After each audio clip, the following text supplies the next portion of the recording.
Hey, what's up? This is Jason Drone. Welcome to GSD Daily. This is number 25. It is a Friday morning. This is the fifth week that we've been doing these dailies. And I have to tell you, talking to your computer every morning for half an hour, you end up getting some kind of interesting realizations going on. Today, we're going to talk about email marketing automation. So this is going to finish up our week of email marketing. So Monday, we talked about email marketing as a discipline, the software you're going to need. Tuesday, we talked about lead generation and lead magnets. Wednesday, we talked about copy. Yeah. Wednesday, we talked about email copy. Yesterday, we talked about sequencing. And then today we're going to talk about automation. So all of those things come into play, and it all is very formulaic in how you end up rolling that stuff out. So the first thing you need to do is have the software. Second thing you need to do is have the leads. Third thing you need to do is have the copy. The fourth thing you need to do is put that copy together inside sequences or campaigns, depending on what software you're going to choose. And then the fifth thing you need to do is trigger that email to go out. So there is a method to this madness, which is this helps you grow your business online. So at the end of the day, that's what it's all about.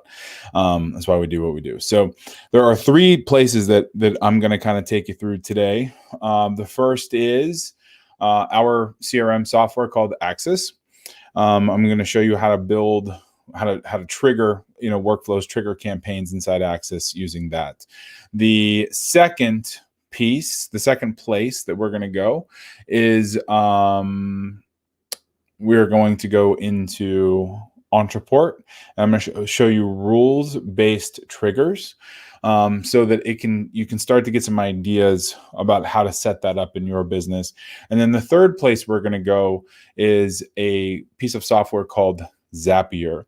And inside Zapier, I'm going to show you how I have set up. So if somebody hits a landing page and they are in my CRM, then I am able to actually see inside Slack that they are on that page. So if any of you have ever gotten a phone call from me because you are on the website, then it's because of this, what I'm about to show you. So super, it's really exciting and really creepy all at the same time. I'm not going to lie. It's funny because I kind of have a running feed of, if I know your email address and stuff and you hit like an important page on the website, then I see it in Slack.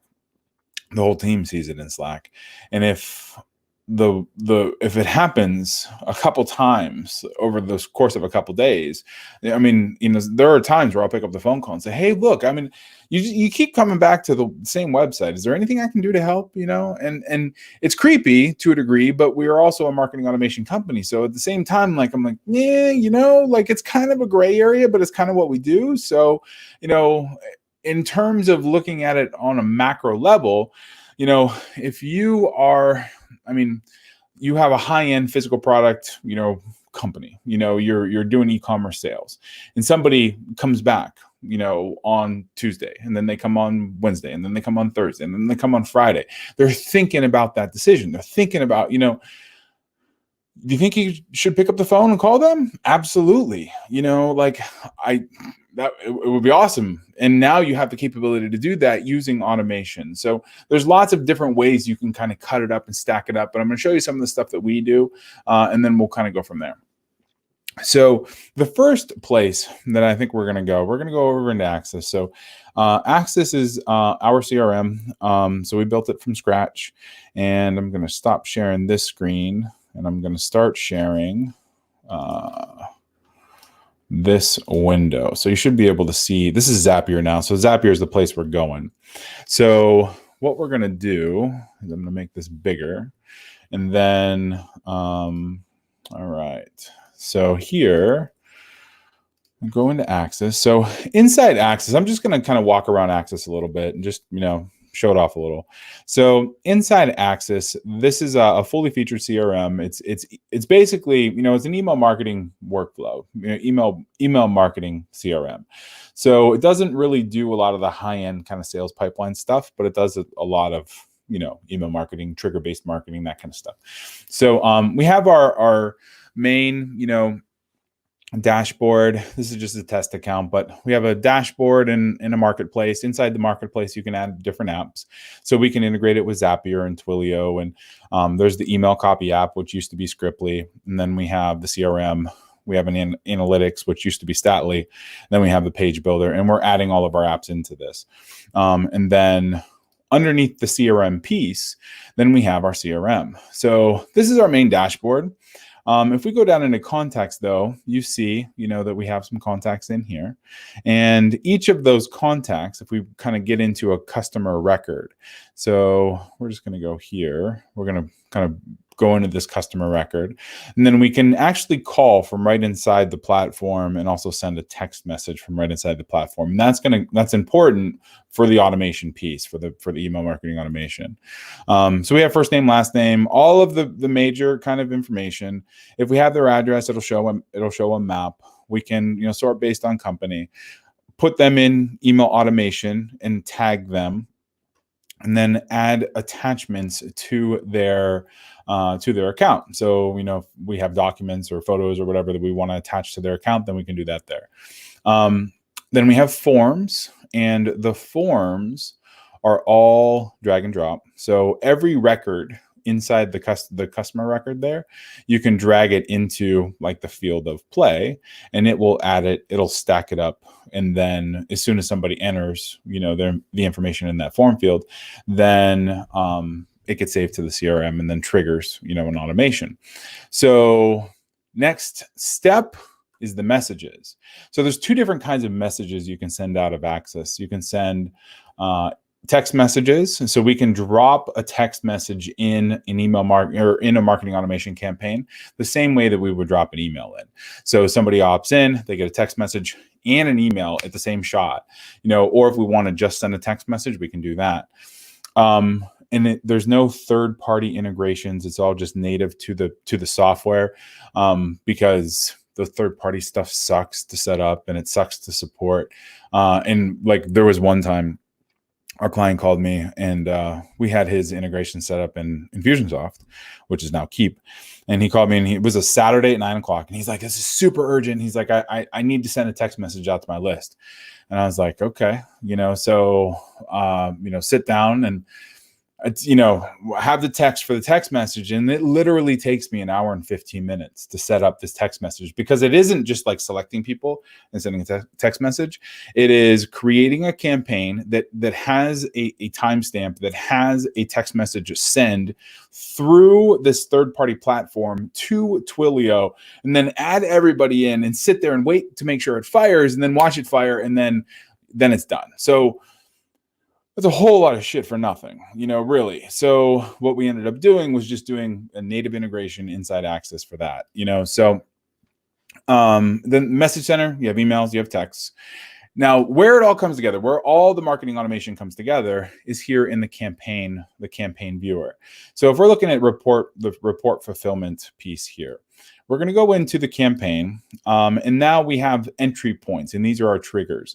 So the triggers are all of the ways that this marketing automation sequence is going to end up firing off. So the trigger is the report form. It's like a form being filled out. So like one of these forms, or it is a tag being added. So we can add any form we want, or we can add any tag we want as an entry point, as a trigger. So if that entry point fires, then the rest of this stuff ends up playing out, the rest of this campaign automation.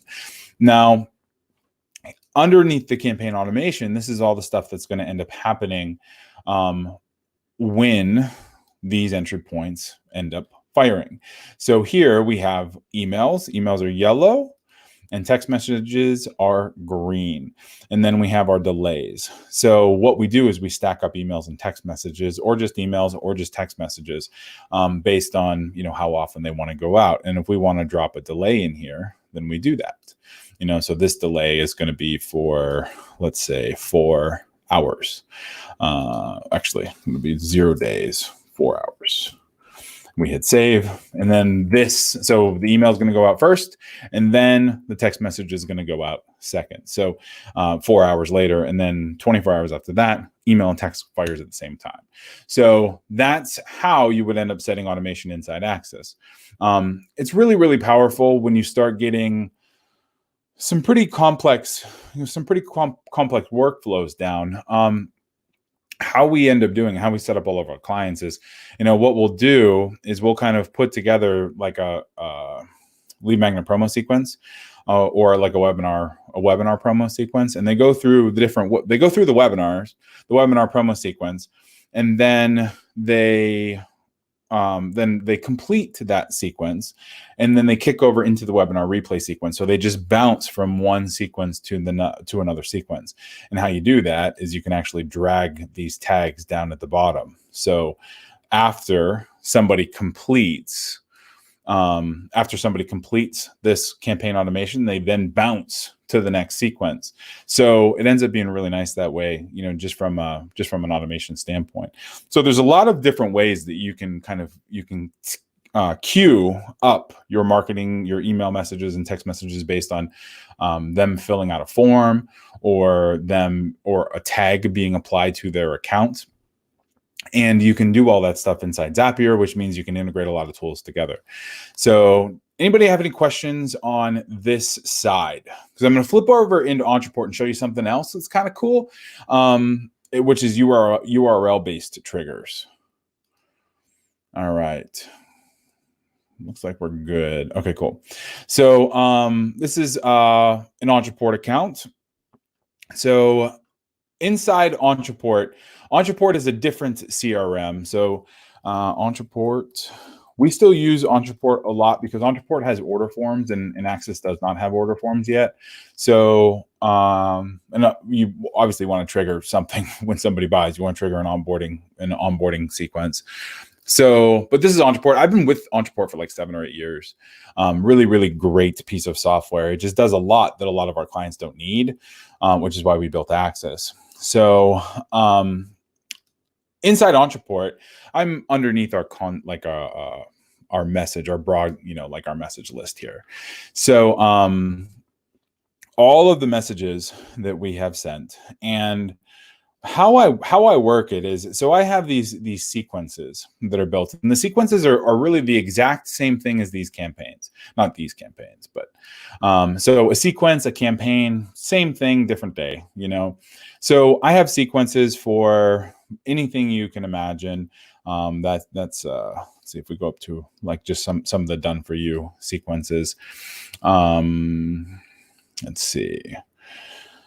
So if somebody does something, then they end up getting added into one of these sequences. So here you can see, there's a funnel factor autoresponder. 1,400 people 1,400 emails have been sent. There's 1,400 people in this sequence at the moment. 4,300 emails sent.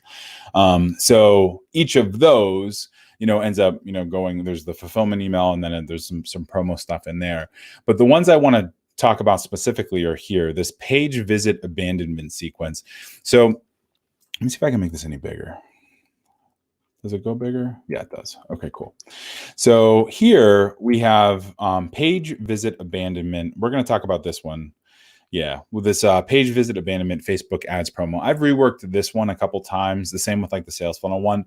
But in here, this Facebook ads promo sequence, basically what happens is when somebody goes to doneforyou.com, and I love setting up this kind of automation for clients.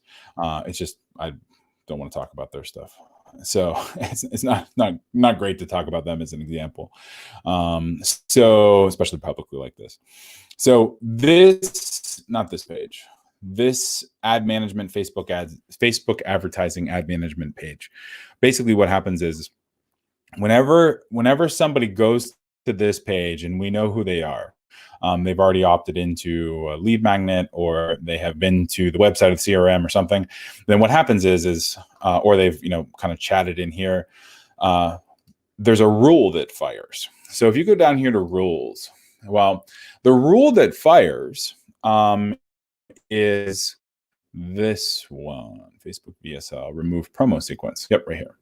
So this rule fires, and what it does is it says that when somebody visits the sales page, so when somebody visits this page, then what they're going to do is we're going to add them to the abandonment sequence and take them off of all promo emails.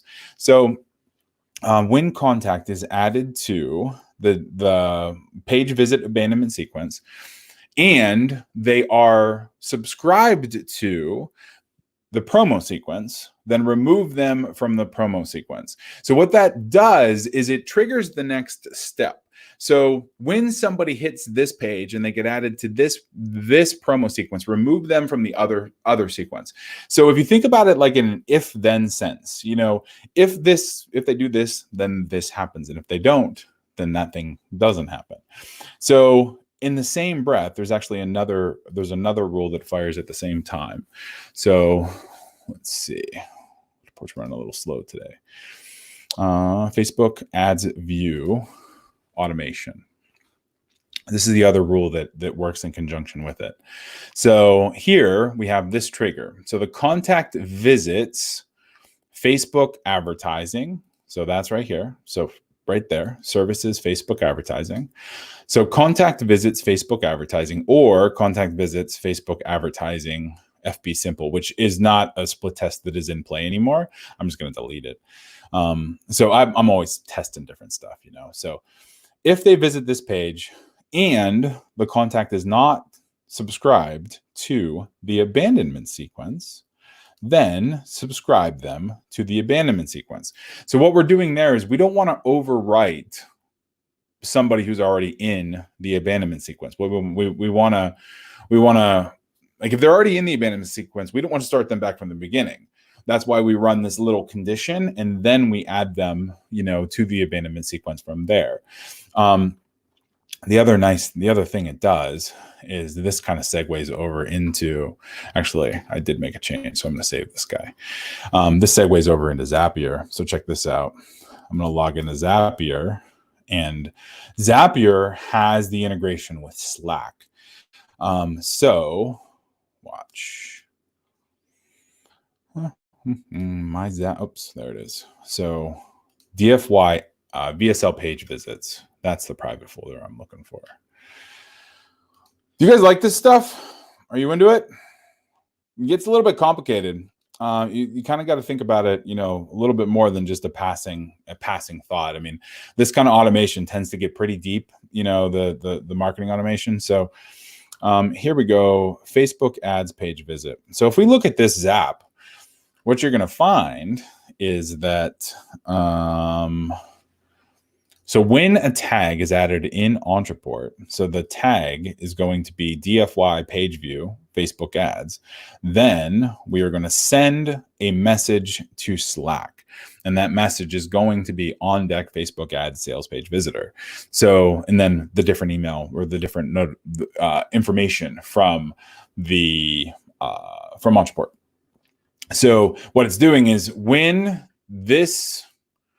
the URL fires that the person is in, then they get added to a tag, they get added to a sequence, and that sequence then tells Zapier, which tells Slack to send us a message. So it ends up working out really nice from a marketing automation front. It is pretty technical, so setting it up is kind of a chore. And I'm happy to go through and look at how we can kind of apply some of this marketing automation to your company. Go to doneforyou.com/start. And, my team and I can take a look at it and set something up. So, but at the end of the day, what happens is you get a really nice workflow, so it takes a couple hours to set up. It takes a little bit of time to set up, but when you do it, then you end up having this workflow where the lead comes in and then things just start triggering.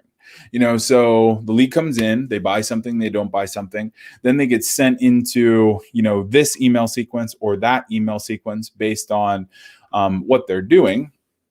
and then based on what they're doing or what they are doing or have done or whatever, and then Slack is telling you where they're coming from or what they're doing on your website, and it is basically feeding you all the information on them, whether it's phone number or email address or whatever, and then all of a sudden you're just kind of rocking, so before you know it, you got all kinds of all kinds of deal flow happening, all kinds of things happening that is, moving people towards your business, so it's interesting. Like, I don't have Slack on this computer, but my live streaming computer, but at the end of the day, I mean, somebody comes in from an ad, they opt in, you have their email address at that point, then they hit a website or they hit a page, a sales page or whatever. Hit a sales page, they're clicking around the home page, they go to some other kind of important key view page, and then a notification pops up inside Slack and says, hey, this person is on this page. Well, the first time it's like, okay, they're just kind of checking it out. It's so funny though when the marketing automation fires and it's like bing, bing, bing, bing, and you can see them open up all of your sales pages to kind of test to look at all of your different services, and then you can actually see how long they're on that page, or you can log into Drift and start a message with them, or you can call them on the phone if you have their phone number.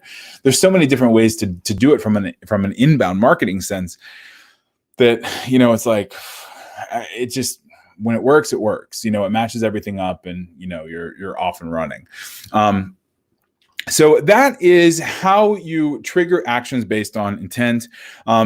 The other thing I wanted to talk about is just kind of buyer intent in general. So the person who clicks an ad and doesn't opt in, obviously they're less qualified than the person who opts in.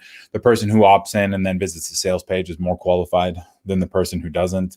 And then, of course, the person who buys something is the most qualified of all. So it's important to think about those stages when you're building out your marketing automation campaigns. So stage one, they're just kind of learning about you. They're just getting to know you. They're just really getting started. They might not even have a real good idea of what they're doing yet. Then the opt-in kind of gives them a little bit more information about you. It lets them discover a little bit more about you and what you do, what you stand for. And then when you move them closer to being a buyer, or when they actually buy something, then they're, literally invested in what it is you're doing. They're invested in bettering themselves and getting that transformation that they are looking for. So it's a nice journey. It's a nice process. And you want to set up your email marketing automation to adapt for that. So you have your cold traffic folks, and then they get warmer and warmer and warmer. So when you're setting up your marketing automation campaigns, you need your promo sequences, you need your fulfillment sequences, you need your abandonment sequence. It doesn't even have to be shopping cart abandonment, but they go to this page and then they don't take the action that you want them to take. Well, then you should send them emails, and say, okay, you were on this page. What happened? Maybe it was a tech issue. I actually just had that this morning. Somebody sent an email and said, I tried closing this page down. It wouldn't close. I'm like, oh, okay, sorry. I'll X out of it and, I'll fix it later. You know what I mean? So it's unfortunately just how it works, so, but in setting up email marketing automation, just start slow, start small, write some email copy, put it together into campaigns, and then ask yourself, what is the best way to trigger these campaigns? Is it a tag? Is it a URL page visit, or whatever? And if you have any questions at all, go to doneforyou.com/start. Book a time with my team and I, and we will kind of get some ideas, go through, talk about your business, talk about what you're selling, like all that stuff, put together an action plan for you. And, whether it's paid traffic or funnels or automation or whatever, we're just going to see how it works. So, or send me a message on Facebook, that works too. So however you like, let me know, doneforyou.com/start. And if I don't hear from you, have a fantastic weekend. Next week, so I'm a little up in the air about what we're going to learn next week. I'm half thinking it's going to be Facebook ads, like going through and doing a video views campaign. For those of you watching, if you want to just chime in, that would be awesome. But the options are basically, creating digital products one by one, kind of having a session on every kind of digital product, or doing Facebook ads, so Facebook video ad campaigns. It's kind of my thought. It's going to be one or the other. So if you have an idea of what you want to learn, go to doneforyou.com/GSD and let me know. I'll talk to you soon. All right. Thanks.